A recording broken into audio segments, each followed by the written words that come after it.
So hello and welcome back to our YouTube channel guys. तो आज की video में आप लोग को टाइटल देख के समझ में आ ही गया होगा, क्योंकि आप लोग बहुत समझदार हैं कि हम किस बारे में बात करेंगे। आज की वीडियो में मैं आपको 5 ऐसे मिथ्स या फिर 5 ऐसी धारणाओं के बारे में बताऊंगी जो यूपीएससी प्रिपरेशन या फिर यूपीएससी एस्पिरेंट्स के साथ जुड़े हुए हैं। ठीक है, जो नॉर्मल लोग होते हैं उनको ये 5 ऐसे मिथ्स, मैं इनको मिथ्स ही कहूंगी, रियलिटी नहीं कहूंगी। और रियलिटी क्यों नहीं कहूंगी उसको मैं इस वीडियो में पूरा डिटेल में डिस्कस करूंगी। तो चलिए let's finally start our video. तो फर्स्ट मिथ जो यूपीएससी एस्पिरेंट्स या फिर यूपीएससी के जो लोग भी यूपीएससी की प्रिपरेशन करते हैं उनके साथ जुड़ा हुआ है, वो ये है कि हर कोई जो यूपीएससी की प्रिपरेशन करता है, ठीक है, वो 20-20 घंटे पढ़ता होगा। जी हाँ, जो नॉर्मल लोग होते हैं वो यही सोचते हैं कि यूपीएससी एस्पिरेंट तो 20 घंटे पढ़ते होंगे और उनको तो दिन के 24 घंटे भी कम पढ़ते होंगे। ये बिल्कुल मिथ है, रियलिटी नहीं है। ठीक है, हर किसी का माइंड अलग होता है। जरूरी नहीं है कि जो चीज एक एस्पिरेंट को 20 घंटे में समझ में आती है वो दूसरे को भी 20 घंटे में समझ में आए। हो सकता है उसको 10 घंटे में आ जाए, हो सकता है 5 घंटे में आए, हो सकता है 40 घंटे में आए। ठीक है, तो ये आपके माइंड के ऊपर डिपेंड करता है। ऐसा कुछ भी नहीं है कि हर यूपीएससी एस्पिरेंट 20 घंटे पढ़ता है। कुछ लोग 10 घंटे भी पढ़ते हैं, कुछ लोग 8 घंटे भी, कुछ लोग 5 घंटे भी, और कुछ लोग वाकई में 20 और 22 घंटे भी पढ़ते हैं। ठीक है, तो ये था पहला मिथ। सेकेंड मिथ क्या है दोस्तों, बहुत जो आम जनता होती है वो ये सोचती है कि जो लोग मतलब प्रिपरेशन करने स्टार्ट करते हैं या फिर जो लोग दूसरे लोग को देखते हैं प्रिपरेशन करते हुए, वो ये सोचते हैं कि UPSC is all about history, polity and geography. उन्हें लगता है कि यूपीएससी में बस यही सब्जेक्ट्स पढ़ने होते हैं। तो मैं आपको बता दूं कि ऐसा बिल्कुल भी नहीं है। UPSC is all about all subject. UPSC की प्रिपरेशन करने के लिए और क्रैक करने के लिए यूपीएससी एग्जाम को आपको मैथ भी आनी चाहिए, साइंस भी, इंग्लिश भी, हिस्ट्री, ज्योग्राफी, पॉलिटी तो सबको ही पता होता है, लेकिन आपको biology, chemistry, science and technology सब कुछ आना चाहिए। बेसिकली यूपीएससी एस्पिरेंट और UPSC topper is a jack of all trades. ठीक है, ये कह सकते हैं। ठीक है, तो UPSC is not only about history, polity, geography. ठीक है, ये था सेकंड मिथ। तीसरा मिथ क्या है जो लोगों के माइंड में होता है, वो ये है कि यूपीएससी, बहुत लोग बोलते हैं और बहुत लोग पूछते हैं और बहुत लोग यूट्यूब पे वीडियोस भी बनाते हैं कि परफेक्ट स्ट्रैटेजी क्या है टू क्रैक यूपीएससी। ठीक है, तो मैं आपको बता दूं, अगर आप लोग ऐसे इंटरव्यूज देखते हैं जिसमें ये बताया जाता है कि this is the perfect strategy to crack UPSC, UPSC के टॉपर्स बताते हैं, तो आप लोग बिल्कुल गलत डायरेक्शन में जा रहे हैं। बेसिकली ऐसी कोई परफेक्ट स्ट्रैटेजी है ही नहीं जिससे यूपीएससी का कोई भी एग्जाम क्लियर किया जा सके।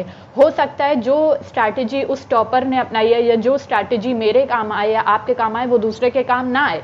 ठीक है, तो ऐसी वीडियोस देखना बंद कर दीजिए कि कौन सी परफेक्ट स्ट्रैटेजी है यूपीएससी क्रैक करने की। और जो लोग भी ऐसी वीडियोस बनाते हैं कि this is a perfect strategy to crack UPSC, वो वीडियोस बिल्कुल भी, मैं कह सकती हूँ, मिसलीडिंग है। उन पे भरोसा मत कीजिए। हर किसी टॉपर की, हर किसी इंसान की कैपेबिलिटीज अलग होती हैं। ठीक है, स्टैमिना अलग होता है, माइंड अलग होता है, तो हर किसी की स्ट्रैटेजी अलग होती है। Basically there is no perfect strategy to crack UPSC और एनी अदर एग्जाम। ठीक है, फोर्थ मिथ जो यूपीएससी एस्पिरेंट्स के साथ या फिर यूपीएससी प्रिपरेशन के साथ जुड़ा हुआ है, वो ये है कि जो आम जनता होती है जो यूपीएससी की प्रिपरेशन नहीं करती है या फिर जो लोग यूपीएससी क्रैक नहीं कर पाते, कह सकते हैं, वो ये सोचते हैं कि जो लोग टॉपर हैं या जिन लोगों ने यूपीएससी क्रैक किया उनमें कुछ एक्स फैक्टर होगा, उनमें कुछ तो एक्स फैक्टर होगा। लेकिन बात यह है कि जितने भी टॉपर्स अभी तक हमने देखे हैं या जितने भी उनके इंटरव्यूज सुने हैं, वो क्या एक्स फैक्टर है किसी को नहीं पता। ठीक है, किसी ने नहीं बताया कि ये एक्स फैक्टर है यूपीएससी एस्पिरेंट के लिए। तो ऐसा कुछ भी नहीं है। वो लोग भी नॉर्मल इंसान ही होते हैं, मेरे और आपकी तरह। हाँ, बट उनका हार्डवर्क, उनका डिटर्मिनेशन, उनके एफर्ट्स, सब चीज़ की वजह से वो यूपीएससी क्रैक करते हैं। बट ऐसा कोई एक्स फैक्टर वाली चीज़ कि वो स्पेस से आए होंगे, ऐसा कुछ भी नहीं होता है। ठीक है, वो भी नॉर्मल इंसान होते हैं, आपकी और मेरी तरह। फिफ्थ और लास्ट मिथ जो यूपीएससी प्रिपरेशन के साथ जुड़ा, वो ये है कि जब भी हम किसी को देखते हैं यूपीएससी की प्रिपरेशन करते हुए, हमारे माइंड में तुरंत ही आती है, अरे दुनिया में जो कुछ भी हो रहा है इसको सब पता होगा। ठीक है, लोग ये सोचते हैं कि दुनिया में ऐसा कुछ हो ही नहीं सकता जो इसको पता ना हो, क्योंकि ये तो यूपीएससी की प्रिपरेशन कर रहा है। तो हम ये पूछने लग जाते हैं, अच्छा बताओ ये क्या है, वो क्या है, इस देश की जनसंख्या क्या है, उस शहर की जनसंख्या क्या है, वो गाँव कहाँ, कौन से देश में बसा हुआ है, ये सब हम एक्सपेक्ट करते हैं। लेकिन ऐसा कुछ भी नहीं है। दुनिया में यूपीएससी एस्पिरेंट का ऐसा कोई इंसान नहीं है जिसे सब कुछ पता हो। ठीक है। एक यूपीएससी एस्पिरेंट को हर फील्ड की थोड़ी थोड़ी नॉलेज होती है, लेकिन अगर आप ये सोचते हैं यूपीएससी एस्पिरेंट को देखें कि उसको दुनिया में जो कुछ हो रहा है वो सब पता होगा, ऐसा कुछ हो ही नहीं सकता जो उसको ना पता हो। और अगर उसको ना पता हो तो आप उसको जज करने लग जाते हैं कि अरे वो तो यूपीएससी एस्पिरेंट है, उसको कैसे नहीं पता।